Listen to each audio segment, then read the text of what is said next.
نحمده ونصلي على رسوله الكريم أما بعد فأعوذ بالله من الشيطان الرجيم بسم الله الرحمن الرحيم سبحانك لا علم لنا إلا ما علمتنا إنك أنت العليم الحكيم صدق الله مولانا العظيم. بزرگان محترم، اللہ تبارک و تعالی اپنے مقدس کلام میں ارشاد فرماتے ہیں ما اصابکم من مصیبت فبما کسبت ایدیکم ویعفو عن کثیر. لوگوں، تم کو جو کچھ تکلیف پہنچتی ہے یہ تمہارے ہاتھوں کی کمائی ہوتی ہے، اور یہ تو اللہ کا بڑا احسان ہے کہ بہت سب کی کوتاہیاں خطائیں اللہ تعالیٰ معاف فرماتا ہے. یہ اللہ کا احسان ہے اور عظیم احسان ہے کہ اللہ تعالیٰ معاف فرما دیتے ہیں. ورنہ انسان کو جو تکلیف پہنچتی ہے اور جو مصیبتیں پہنچتی ہے، جن حالات کا انسان شکار ہوتا ہے، یہ اس کے اپنے ہاتھوں کی کمائی ہوتی ہے. ہاتھوں کی کمائی کا مطلب یہ ہے کہ انسان عام طور پر جب اللہ کی نافرمانی میں حد سے بڑھ جاتا ہے، گناہوں میں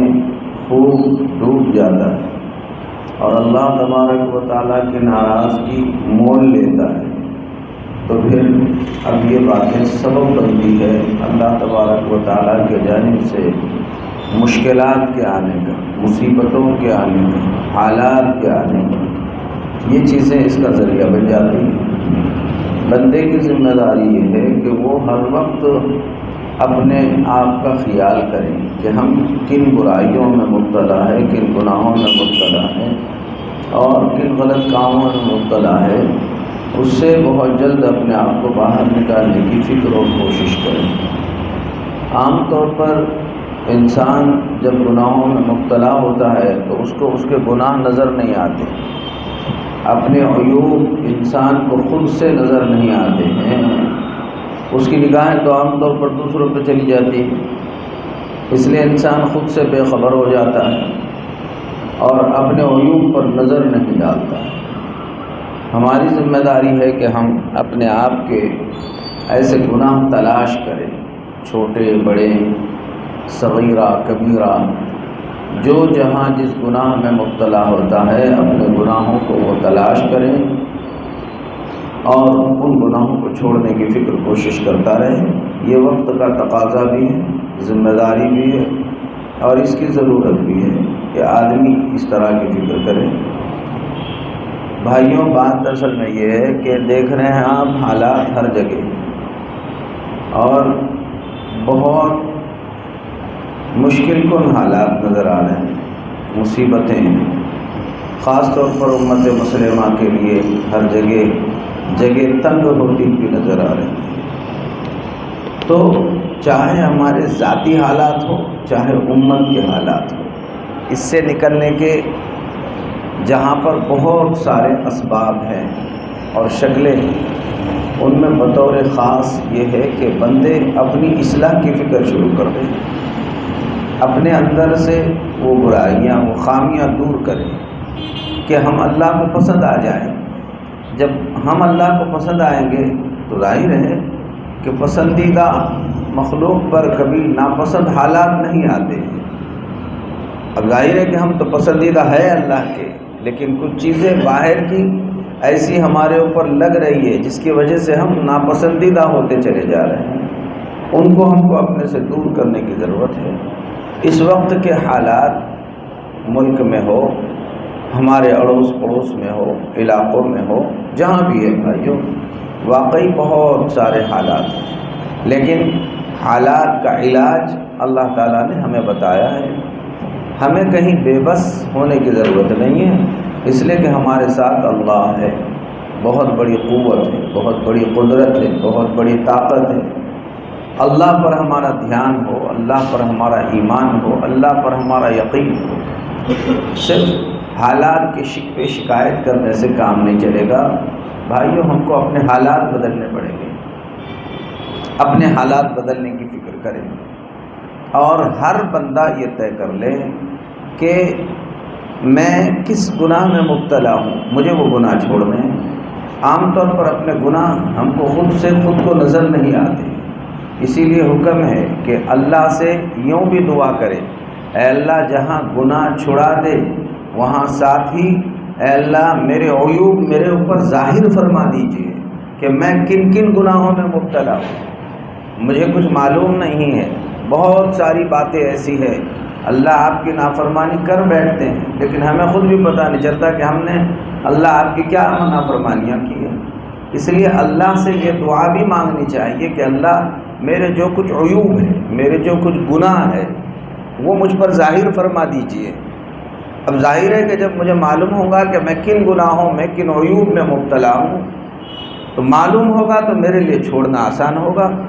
جب مجھے پتہ ہی نہیں ہے کہ میں کن گناہوں میں مبتلا ہوں تو پھر چھوڑنے کی بات پیدا نہیں ہوتی ہے۔ اس لیے بندوں کو چاہیے کہ وہ کن گناہ میں مبتلا ہے، اپنے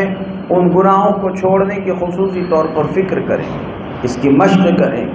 اس پر دھیان دیں، توجہ دیں، میں کس قسم کے گناہوں میں مبتلا ہوں۔ بات یہ ہے کہ بھائیوں، گناہ جو ہے سارے گناہ ایک ساتھ ہر بندہ نہیں کرتا ہے، گناہ مختلف ہوتے ہیں اور مختلف گناہ جو ہے مختلف گناہوں میں مختلف لوگ رہتے ہیں۔ ہر گناہ ہر شخص نہیں کرتا ہے، تمام گناہوں میں سے چند ہی گناہ ایسے ہوتے ہیں جس کا بندہ عادی ہوتا ہے۔ جیسے بہت سارے لوگ عادی ہے غیبتوں کے، بہت سارے لوگ عادی ہیں چغلیاں کرنے کے، بہت سارے لوگ عادی ہیں شراب کے، بہت سارے مختلف قسم کے نشہ کرنے کے عادی ہوتے ہیں، بہت سارے لوگ عادی ہیں بدنگاہی کے، بدکاری کرنے کے، اور بہت سارے لوگ عادی ہوتے ہیں چوری کرنے کے، بہت سارے لوگ عادی ہوتے ہیں سود بیاج بٹوں میں مبتلا ہونے کے۔ یہ اور اس جیسی بہت ساری برائیاں ہوتی ہیں۔ اب ہر شخص کی ذمہ داری ہے کہ وہ اپنے آپ کو تلاش کریں کہ وہ کس قسم کی گناہوں میں مبتلا ہے، اور بس جس میں مبتلا ہے وہ پہلے تو اپنے گناہوں کی باضابطہ لسٹ بنا دے کہ یہ گناہ مجھ سے ہو رہے ہیں۔ اب اللہ سے باضابطہ اس گناہ کا نام لے کر اللہ تعالیٰ سے مانگے کہ رب العالمین یہ بد نگاہی ہے، بدکاری ہے، مجھ سے چھوٹنے کے لیے تیار نہیں ہے، اور رب العالمین آپ ایسے موقع پر میری مدد فرما دیجئے اور یہ گناہ مجھ سے چھڑا دیجئے۔ تو پہلے آپ جن جن گناہوں میں مبتلا ہے اس کی ایک لسٹ بنائیے، فہرست بنائیے، اور ہر وقت اللہ تبارک و تعالیٰ سے دعا مانگتے رہیے کہ اللہ رب العالمین ان گناہوں کو آپ مجھ سے چھڑا دیجئے۔ رب العالمین بڑے غیور بادشاہ ہے، جب بندہ مانگتا ہے تو ایسی ناممکن چیزوں کو بھی اللہ تعالیٰ ممکن بنا دیتے ہیں۔ ہمیں لگتا ہے کہ اب یہ گناہ ہم سے چھوٹ نہیں سکتا ہے، لیکن قادر مطلق بادشاہ کے لیے ان گناہوں کو چھڑانا کوئی مشکل کام نہیں۔ ہم تھوڑی ہمت کریں اور اب جس گناہ میں مبتلا ہے بلکہ بسا اوقات یہ سمجھ لیا کریں کہ ممکن ہے یہ سارے حالات جہاں بھی آ رہے ہیں، یہ نہیں کہ دنیا میں بہت لوگ غلط کام کر رہے ہیں، دنیا میں بہت برے کام ہو رہے ہیں، دنیا میں لوگ بہت غلطیوں میں مبتلا ہے اور بہت زیادہ بے حیائیاں پھیل رہی ہے، بہت زیادہ حرام کاری پھیل رہی ہے۔ ہر شخص یہ سوچے کہ دنیا میں جو کچھ ہو رہا ہے اور جتنے حالات اور مصائب اور مشکلات ہیں، اور میرے پیارے نبی کی امت جن مشکلات کا سامنا کر رہی ہے، ہر شخص یہ سوچے کہ بہت ممکن ہے یہ میں چند گناہوں میں مبتلا ہوں، میرے ہی گناہوں کی نحوست سے ساری امت پر یہ مصیبتیں آ رہی ہے، لہٰذا مجھے یہ سارے گناہوں کو چھوڑنا ہے، ان سے مجھے توبہ کرنی ہے، اور ان سے مجھے سچی پکی توبہ کر کے اللہ کا سچا اور ولی کامل بننا ہے۔ تو ہر بندہ یہ سوچے کہ میری گناہوں کی نحوستوں سے ایسا ہو رہا ہے، تو اس کے لیے پھر گناہ کو چھوڑنا بھی آسان ہوگا، توبہ کرنا بھی آسان ہوگا، اور اللہ کے دربار میں رجوع ہونا بھی آسان ہوگا۔ لیکن ہمارا حال یہ ہے کہ ہم کبھی بھی اپنے آپ کو نہ مجرم سمجھتے ہیں نہ گناہ گار سمجھتے ہیں۔ بھائیوں، آج نمازوں کی ہمارے اندر کمی نہیں ہے، نمازیں بھی پڑھ رہے ہیں، روزے بھی رکھ رہے ہیں، صدقے خیرات بھی کر رہے ہیں، تلاوت بھی کر رہے ہیں، ہمارے پاس ہماری وضاقتہ بھی درست ہے، سب ہے، لیکن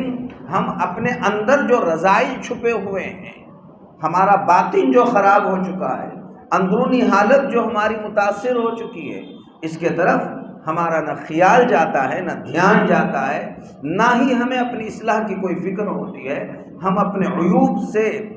باخبر ہونے کے لیے تیار ہی نہیں ہے۔ اس لیے کتنی بڑی تعلیم ہے کہ اللہ سے جب دعا مانگو تو یہ دعا مانگو،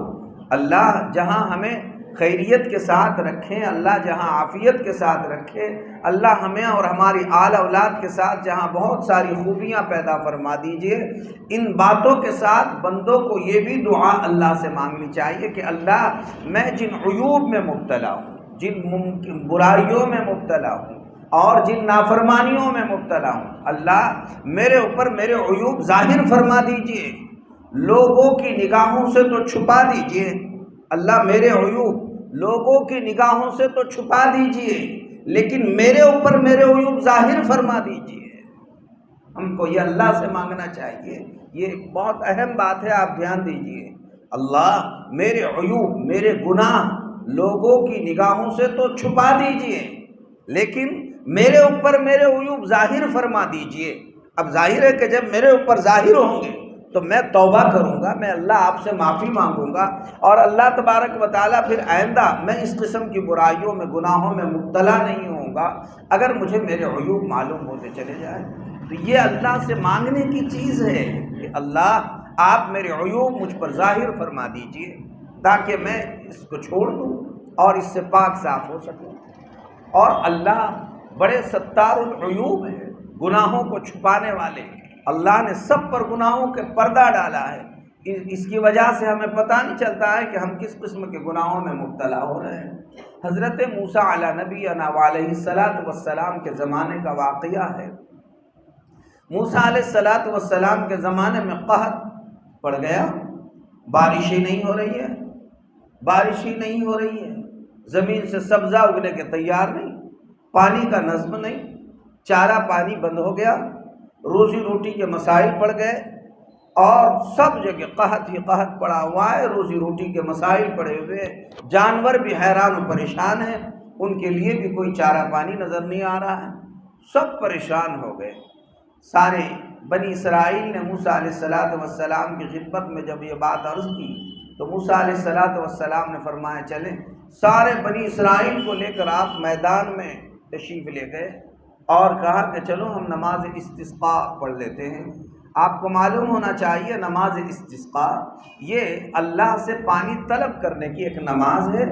اللہ کے پیارے حبیب صلی اللہ علیہ وسلم نے بھی یہ عمل اپنے زندگی میں ادا فرمایا ہے، اور اس میں جو ہے صبح کے وقت 3 دن تک صبح سویرے جایا جاتا ہے میدان میں، اور سب جا کر وہاں پر اللہ کے دربار میں آہ گزاری کرتے ہیں، دعاؤں کا اہتمام کرتے ہیں۔ تو پیغمبر حضرت موسیٰ علیہ السلام خود تشریف لے گئے، اور آپ کے ساتھ ہزاروں بنی اسرائیل تھے میدان میں، اور پیغمبر دعا مانگ رہے ہیں اور ہزاروں بنی اسرائیل اس پر آمین آمین کہہ رہے ہیں۔ پہلا دن ہوا لیکن دعا مانگی گئی، استسقاء پڑھی گئی، لیکن بارش نہیں ہوئی۔ دوسرا دن آیا، استسقاء پڑھی گئی، بارش نہیں ہوئی۔ تیسرا دن آیا، استسقاء پڑھی گئی، بارش نہیں ہوئی۔ 3 دن بارش نہیں ہوئی۔ موسیٰ علیہ السلام تیسرے دن بڑے حیران و پریشان ہوئے کہ اللہ جب دعا ختم ہو جاتی ہے تو اس سے پہلے کہ دعا ختم ہو جائے بادل پورے برسنے شروع ہو جاتے ہیں، اور یہ آج عجیب و غریب معاملہ ہے کہ بارش ہی نہیں ہو رہی ہے، اس میں کیا راز ہے؟ موسیٰ علیہ السلام کو چونکہ کلیم اللہ تھے، اللہ سے بات چیت ہوتی تھی، موسیٰ علیہ السلام سے کہا گیا موسیٰ یہ جو تمہارا 70,000 کا مجمع تمہارے ساتھ میدان میں دعا مانگنے کے لیے آیا ہے، اس میدان میں ایک شخص اتنا بدکار اور اتنا گناہگار ہے اور اتنا نافرمان ہے کہ یہ پورے 70,000 پر سے جو بارش رکی ہوئی ہے یہ اسی ایک شخص کی نحوست سے رکی ہوئی ہے، یہ بہت بڑا مجرم ہے، اور جب تک وہ توبہ نہیں کرتا ہے بارش برسنے والی نہیں ہے۔ آپ پہلے اعلان کر دیں کہ اللہ، آپ اعلان کر دیں اللہ کے طرف سے یہ حکم ہو رہا ہے موسیٰ علیہ السلام کو کہ آپ کسی اونچی جگہ پر کھڑے ہو کر پورے مجمع میں اعلان کر دیں کہ وہ جو ایک بدنصیب اور بدکار اور گناہگار ہے جس کی نحوست سے سپر سے بارش رک گئی ہے، ایسا شخص ہمارے مجمع سے کھڑے ہو جائے اور کھڑا ہو کر نکل جائے جو 40 سال سے برابر اللہ کی نافرمانی کر رہا ہے۔ 40 سال سے، جو 40 سال سے اس قسم کی کوئی خاص برائیوں میں مبتلا ہے وہ ہمارے مجمع سے نکل جائے، اس لیے کہ جب تک وہ نہیں نکلے گا بارش برسنے والی نہیں ہے۔ اب ادھر موسیٰ علیہ السلام کا اعلان ہوا، ادھر وہ شخص جو 40 سال سے کچھ خاص برائیوں میں، گناہوں میں، نافرمانیوں میں مبتلا تھا، اس نے دیکھا کہ یا اللہ میں تو ایسا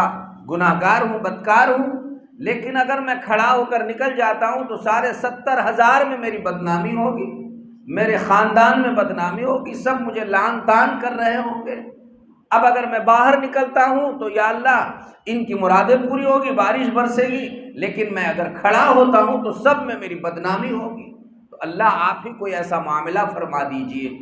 کہ میری بدنامی نہ ہو اور یہ ساری امت کا مسئلہ بھی حل ہو جائے۔ اس لیے وہ اسی جگہ بیٹھے بیٹھے سجدے میں گر گیا اور گڑ گڑا کر خوب اللہ تبارک و تعالیٰ سے مانگنے لگا اور یہ طے کر لیا کہ اللہ میں جس گناہ میں، جس برائی میں مبتلا ہوں، اب میں کبھی اس کی طرف دھیان نہیں دوں گا، میں اس کی طرف توجہ نہیں کروں گا، اور میں نے اب سچی پکی توبہ کر لی ہے۔ اللہ جیسے آج تک آپ نے میرے اوپر پردہ ڈالا ہے، اللہ آپ آئندہ بھی میرے اوپر پردہ ڈال دیجئے، اور میں اب توبہ کر چکا ہوں اور حقیقی توبہ کر چکا ہوں، اب میں گناہ میں مبتلا ہونے والا نہیں ہوں، آپ بارش برسانے کا انتظام فرما دیجئے۔ کہتے ہیں پورے مجمع میں سے کوئی شخص باہر نکلا نہیں، اور ادھر چاروں طرف سے بادل بھر کر آئے اور بارش برسنا شروع ہوئی۔ موسیٰ علیہ السلام نے اللہ سے عرض کیا، رب العالمین یہ عجیب بات ہے، آپ نے تو فرمایا کہ جب تک وہ نکلے گا نہیں بارش برسے گی نہیں، اور بارش تو برسنا شروع ہوئی، جبکہ ہم 3 دن سے مانگتے رہے تو بات تو حل نہیں ہوئی تھی، اور آج یہ مسئلہ حل ہو گیا۔ اللہ تبارک و تعالیٰ نے فرمایا موسیٰ بات تو تم ٹھیک کہہ رہے ہو، لیکن 40 سال سے جو ہمارا بندہ ہماری نافرمانی کر رہا تھا، آج اس نے سچے دل سے توبہ کر لی ہے، سچے دل سے توبہ کر لی ہے، تو جس شخص کی وجہ سے بارش رکی ہوئی تھی آج اسی شخص کی برکت سے بارش برس رہی ہے، یہ بارش اسی کی وجہ سے برس رہی ہے۔ موسیٰ علیہ السلام نے اللہ سے عرض کیا، رب العالمین جب وہ بندہ آپ کا اتنا مقبول بنا ہے تو میں اس کی زیارت کرنا چاہتا ہوں، ملاقات کرنا چاہتا ہوں، آپ بتا دیجئے تاکہ میں اس سے ملاقات کر لوں کہ کتنا تو اللہ کا مقبول اور برگزیدہ بندہ بنا کہ 40 سال کا تو نافرمان رہا اور سیکنڈوں میں اللہ نے تیری وجہ سے اللہ نے بارش برسا دی، تو ایسا بڑا عمل تو نے کیا کیا ہے جس کی برکت سے تو اللہ کا اتنا مقبول بنا ہے، تو اللہ مجھے اس کی زیارت کرا دیجئے۔ اللہ تعالیٰ نے فرمایا موسیٰ 40 سال تک جب وہ نافرمان تھا تو ہم پردہ ڈالتے رہے، اب تو وہ ہمارا مقبول بنا، اب ہم اسے کیسے شرمندہ کر سکتے ہیں، ہم اس کو معاف کر چکے ہیں، بس بات ختم۔ بھائیو یہ ہے ستار العیوب اللہ کی ذات، اللہ نے ہم پر پردہ ڈالا ہوا ہے، ہمارے عیوب کو اللہ رب العالمین نے چھپا دیا ہے۔ اب جو جس گناہ میں مبتلا ہے، جیسے میں نے عرض کیا کہ گناہ تو 50 ہے، ہر شخص 50 گناہ میں مبتلا نہیں ہے، ان میں سے کوئی 4-5 گناہ میں مبتلا ہوتا ہے، وہ اپنے گناہ کی ایک فہرست بنا لے اور یہ کہے اللہ اس وقت امت پر جو حالات منڈلا رہے ہیں یہ میری نحوست سے منڈلا رہے ہیں، اب میں نے طے کر لیا کہ اب تک میں شراب پیتا تھا، اب میں شراب نہیں پیوں گا، اللہ یہ شراب میں نے چھوڑ دیا، میں آپ کے ڈر اور خوف سے رب العالمین اس کی برکت سے اب آپ امت پر منڈلائے ہوئے حالات کو ٹلا دیجئے، دور فرما دیجئے، اصلاح فرما دیجئے۔ کوئی کہے میں بدکاری میں مبتلا، بدنگاہی میں مبتلا ہے، اب اللہ اس قسم کے گناہ میں اب میں مبتلا نہیں رہوں گا، اب میں سچی پکی توبہ کرتا ہوں، آپ اپنے فضل سے اب امت پر منڈلا رہے حالات کو ٹلا دیجئے اور اس کی اصلاح فرما دیجئے۔ کوئی کہے اللہ میں چوری میں مبتلا ہوں کہ چوری کرنے کی عادت ہے اور اب میں اس سے سچی پکی توبہ کرتا ہوں، امت پر سے یہ مسائل کو ہٹا دیجیے۔ ہر شخص اپنے آپ کو ذمہ دار ٹھہرائے اور خود ہی ذمہ دار ٹھہرا کر اللہ سے سچی پکی توبہ کرنے کا اہتمام کرے۔ ایک عمل تو یہ ہے کہ بھائیو جو جہاں جس گناہ میں مبتلا ہے وہ وہاں سے وہ گناہ کو چھوڑ دے۔ اللہ ستار العیوب ہے، تو اللہ نے پردہ ڈال دیا ہے، اس لیے ہمارے گناہ چھپے ہوئے ہیں، وہ ظاہر نہیں ہو رہے تو پتہ نہیں چل رہا ہے کہ کون کہاں پر کس قسم کے برا گناہ میں مبتلا ہے۔ اپنے عیوب اللہ سے مانگے کہ اللہ یہ عیوب ظاہر فرما دیجئے، میں چھوڑنا چاہتا ہوں، اور جب ظاہر ہو جائے چھوڑنے کی بھرپور فکر کرے، اس سے توبہ کرے، اللہ تعالیٰ سے معافی مانگ لے۔ ایک عمل تو یہ ہے، یہ ہمارے بس میں ہے، ہر شخص کر سکتا ہے۔ دوسرا عمل یہ ہے دعاؤں کا خاص طور پر اہتمام کریں، اللہ تبارک و تعالیٰ سے دعا مانگیں۔ اور دھیان سے سنیں بھائیوں، دعا کے قبولیت کے ہر بندے کو 2 ٹائم 2 وقت روزانہ 24 گھنٹوں میں 2 وقت تو طے ہے جس میں اللہ دعا قبول فرماتے ہیں۔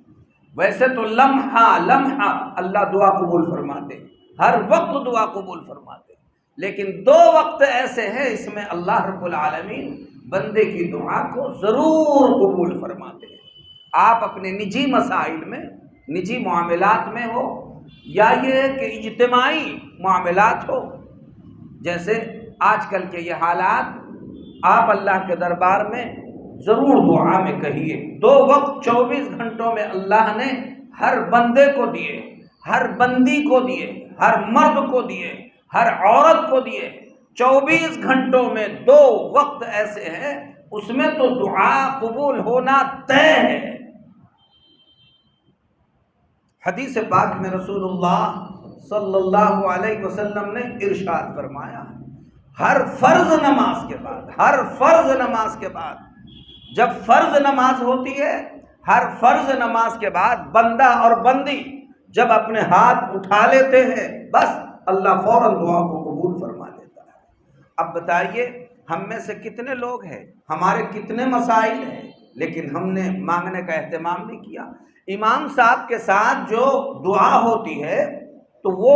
ہم کو تو عادت دلائی جا رہی ہے اللہ کے دربار میں مانگنے کی۔ امام صاحب تو مختصر سی دعا کریں گے، لیکن آپ فوراً امام کے ساتھ اپنے ہاتھ اپنے چہرے پر مت پھیریے، بلکہ آپ تھوڑی دیر اور بیٹھیے اور آپ دیکھیے فجر سے ظہر تک مجھے کن کن مسائل کا سامنا کرنا پڑا، ظہر سے عصر تک کن مسائل کا سامنا کرنا پڑا، عصر سے مغرب تک اور مغرب سے عشاء تک اور عشاء سے فجر تک، آپ کو جس وقت جو مسائل پیش آئے اس درمیان کے وہ مسائل اللہ کے دربار میں رکھ لیجئے۔ اب یہ ہے کہ امام صاحب نے تو برحمتک یا ارحم الراحمین کہہ دیا، لیکن آپ اسی وقت کہیے اللہ میرے یہ مسائل ہے، میرے یہ مسائل ہے، میرے یہ مسائل ہے، میرا ایمان ہے آپ کے پیغمبر نے فرمایا ہے کہ اس وقت دعا قبول ہوتی ہے، اللہ میں لینے ہی کے لیے آیا ہوا، اور یقین کامل رکھیے کہ اس وقت یقیناً اللہ دعا قبول فرماتے ہیں۔ ایک وقت تو ہر فرض نماز کے بعد بس آپ اپنی دعا لمبی کیجئے، اپنی اپنی دعاؤں کا اہتمام کیجئے۔ مگر ہمارے بھائیوں کو دیکھا جاتا ہے کہ ان کی تیاری تو امام سے بھی پہلے اپنی دعا ختم کرنے کی نظر آتی ہے، وہ تو دعا میں بیٹھنے کا مزاج ہی ہمارا نہیں ہے، دعا ہی مانگنا نہیں چاہتے، جبکہ پیغمبر نے فرمایا ہے ہر فرض نماز کے بعد دعاؤں کا خوب اہتمام کیا جائے۔ امام صاحب نے السلام علیکم ورحمۃ اللہ کہا تو امام صاحب کے ہاتھ اٹھانے کا انتظار کرنے کی بھی ضرورت نہیں ہے، آپ اپنے ہاتھ اللہ کے دربار میں اٹھا لیجئے، اور امام صاحب کے ساتھ ختم کرنے کی ضرورت نہیں، چونکہ سلام کرتے ہی نماز کا تعلق ہمارا جو امام کے ساتھ تھا وہ ختم ہو گیا۔ اسی لیے حکم ہے کہ امام صاحب جیسے ہی سلام پھیر دیں تو ہر مقتدی نے اللہ اکبر استغفر اللہ استغفر اللہ استغفر اللہ، یہ 1 مرتبہ اللہ اکبر کی تکبیر پڑھیں اور 3 مرتبہ استغفار پڑھ لیں، بس امام سے ہمارا معاملہ ختم ہو گیا۔ اب آپ اپنے معمولات میں لگ جائیے۔ اب یہ بات ہے کہ امام کے ساتھ آپ جو دعا کر رہے ہیں بہت اچھا، اس میں آپ کی بھی دعا شامل ہو گئی، لیکن آپ اپنی دعائیں لمبی لمبی کیجئے، اللہ سے مانگیے اپنے مسائل اللہ کے دربار میں رکھیے، یہ قبولیت کی بہت اہم گھڑی ہے۔ ایک یہ وقت ہے، اور دوسرا وقت جو ہے وہ ہے تہجد۔ تہجد میں اللہ نے دعاؤں کی قبولیت رکھی ہے۔ تہجد کی نماز یہ نہیں ہے کہ آپ صرف 4 بجے ہی رات میں اٹھ جائے، آپ رات میں عشاء کی نماز پڑھ کر سو گئے، آپ کی نیند آنکھ جب کھل گئی بس اٹھ جائیے اور 2 رکعت سے 4 رکعت نماز پڑھیے۔ اللہ کے پیارے حبیب صلی اللہ علیہ وسلم ایک ساتھ پوری نماز مسلسل پڑھتے تھے، ایسا نہیں ہوتا تھا، بلکہ آپ کچھ دیر سوتے تھے، پھر اٹھتے تھے، 2 رکعت پڑھتے تھے، پھر آرام فرماتے تھے، پھر 2 رکعت پڑھتے تھے۔ حضرت ام المومنین عائشہ صدیقہ رضی اللہ تعالیٰ عنہ فرماتی ہے میرے محبوب صلی اللہ علیہ وسلم کا عمل ایسا ہوتا، اگر کوئی پیارے آقا کو دیکھتا کہ آپ نماز پڑھ رہے تو تصور کرتا کہ شاید آپ نماز ہی پڑھتے رہے، رات میں لیٹے ہی نہیں، اور کوئی آقا کو لیٹا ہوا دیکھتا تو تصور کرتا کہ شاید آپ لیٹے ہی رہے، آپ نے نماز ہی نہیں پڑھی۔ آپ لیٹتے بھی تھے اور نمازیں بھی پڑھا کرتے تھے، ساری رات آپ کی اسی طرح اللہ کی عبادت میں گزارا کرتے تھے۔ لہٰذا آپ بھی موقع بموقع کہیں تو 12 بجے 2 رکعت پڑھ لی، 1 بجے دوسری 2 رکعت پڑھ لی، 3 بجے آپ نے پوری نماز مزید مکمل کر لی، آپ اپنے ترتیب سے بہرحال۔ اور اگر اتنا زیادہ اٹھنا اور سونا مشکل ہے اور دشوار ہے تو آخر وقت میں آپ دعا اللہ سے، حضرت یوسف علیہ السلام کے بھائیوں نے حضرت یوسف علیہ السلام سے درخواست کی، یا ابا نستغفر لنا، اے ہمارے ابا، یوسف علیہ السلام کے بارے میں ہم ہی قصوروار رہے، اے ابا یوسف علیہ السلام کے بارے میں ہم ہی قصوروار رہے، استغفر لنا، ہمارے حق میں آپ اللہ سے دعا مانگیے۔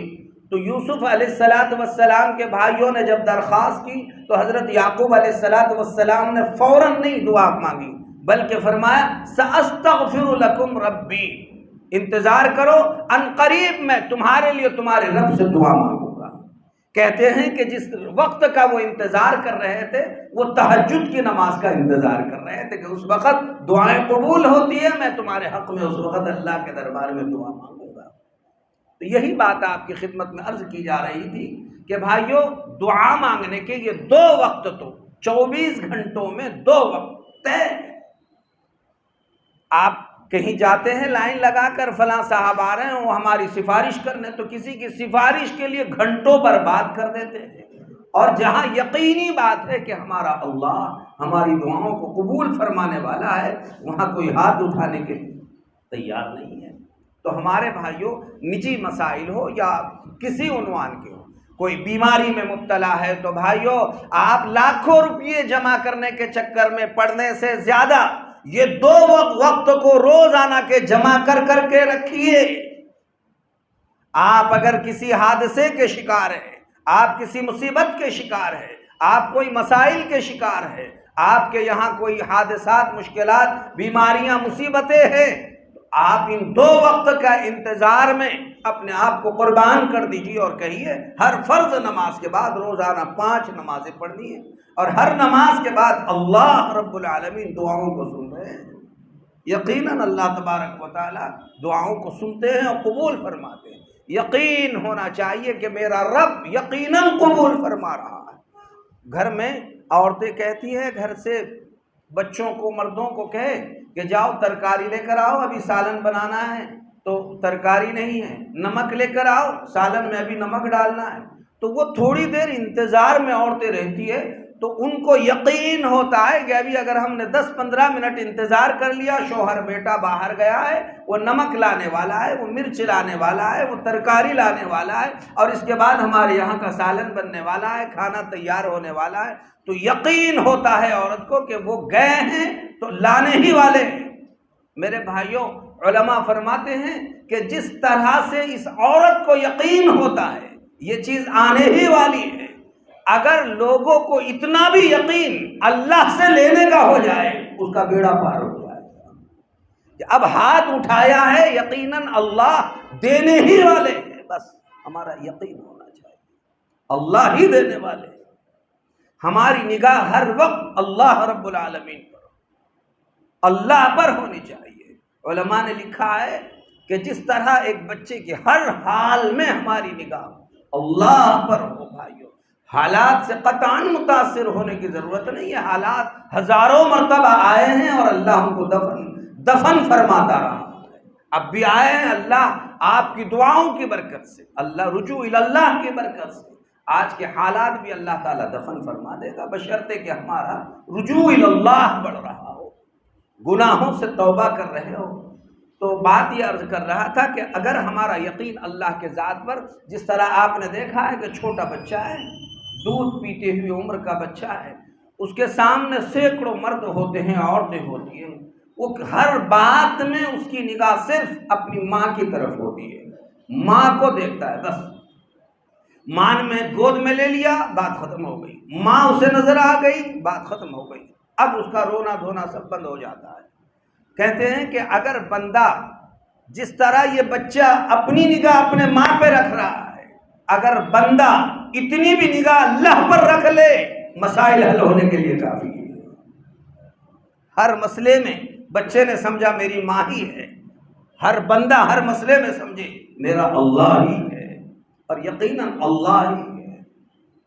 اللہ کی طرف رجوع ہونا چاہیے. موقع ہے بھائیوں, فائدہ اٹھائیے اللہ کی طرف. اب ہم طے کر لیں انشاءاللہ سب اپنے اپنے طور پر نماز کے بعد, جیسے آج جمعہ کی نماز ہوگی, آج بھی آپ کا ابھی سے جو مسئلہ ہے تھوڑا لمبی آپ اپنی اپنی دعا مانگیے. یہ نہیں کہ سنتیں بھی نہیں پڑھے اور سب پیچھے والے تو فوراً آنے میں بھی دیر سے اور جانے میں بھی سب سے پہلے, جیسے کوئی اللہ کی رحمت مجھے پکڑ لے گی اللہ کے گھر میں. یہ تو ہماری بد نصیبی ہے. دیر سے آنا اور جلد جانا یہ محرومی کی علامت ہے. ہم جلدی آئیں اور دیر سے جائیں, اللہ سے لے کر جائیں, یہی در ہے, یہی دربار ہے اللہ رب العالمین سے لینے کا. فکر کرتے رہے, بڑی نورانیت آئے گی. اللہ تعالیٰ اپنے فضل سے ہم سب کو ان ساری ہدایات پر جم کر عمل پیرا ہونے کی توفیق عطا فرمائیں. عصر کے بعد روزانہ مجلس ہوتی ہے اور اس میں ماشاءاللہ اجتماعی دعاؤں کا اہتمام ہوتا ہے. آپ بھی اس سے استفادہ کیجیے.